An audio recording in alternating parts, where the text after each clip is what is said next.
निर्वाचन परवर्ती हिंसा चांदबाली रे पराजय प्रार्थी समर्थक मानक लंकाकांड और पोड़ाजला चांदबाली ब्लॉक बड़ ओस्तिया पंचायत रे सरपंच भावे बीजेपी प्रार्थी सुजाता साहू विजयी होइथिले किंतु बीजेडी प्रार्थी समर्थक माने पुनः गणति पई दाबी करथिले। पुनः गणति पर बीजेडी प्रार्थी सुमित्रा साहू विजयी होइथिबा ब्लॉक तरफरु घोषणा करा जायथिला। एहाकु नै ब्लॉक कार्यालय आगरे बीजेपी प्रार्थी समर्थक माने धारणा रे बसिथिले। एपरिकी ब्लॉक कार्यालय को धसई पशिबा सह भंगारुजा पोड़ाजला मध्य करथिले। पुलिस घटनास्थल रे पहुंचिबा परे पुलिस और बीजेपी कर्मी मध्य धस्ताधस्ती होइथिला। पुलिस उपर को ढेला माड़ करथिले कर्मी। एथिरे जने महिला पुलिस सह आईआईसी मध्य आहत होइचंती।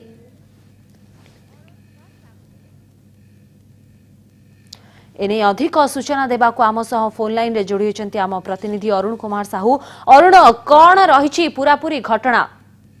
देखो स्वस्तिका काली चांदबाली ब्लॉक त्रिस्तरीय निर्वाचन पर काली ब्लॉक ऑफिस कार्यालय रे गणति एवं घोषणा थिला।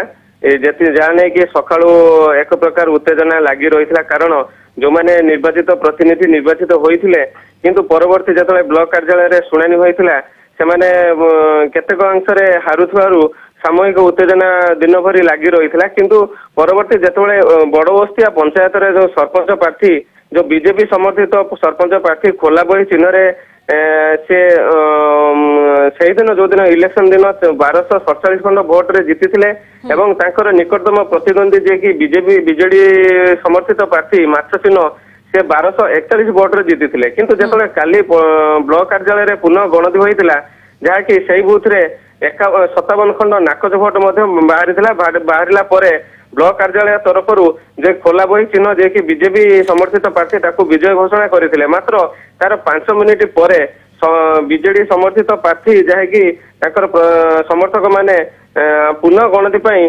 वीडियो को एप्लिकेशन करथिले एवं पुनः गणति होइतिला जहाँकि 57 खंड नाकच मध्यरु बीजेपी समर्थित प्रार्थी को 2 खंड भोट एवं बीजेडी समर्थित प्रार्थी को 4 खंड भोट मिलिथिला किंतु परवर्ती जतले गणति होइतिला गणति होला परे खोला बही जाके बीजेपी समर्थित प्रार्थी 1 खंड रे भोट हारिसंती बोली डिक्लेरेशन करागला।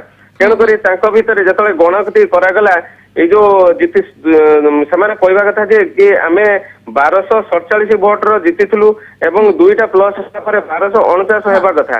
तेणु करी पुणी ताकू कमिला किपरि तेणु करी से माने आउथरे मध्ये दाबी करथिले आउथरे ब्लॉक ऑफिसर बहुत बहुत धन्यवाद अरुण। एथिले आम प्रतिनिधि जी आमको अधिक सूचना देउथिले। पंचायत फलाफल घोषणा पर चांदबाली रे लंका कांड घटिछि।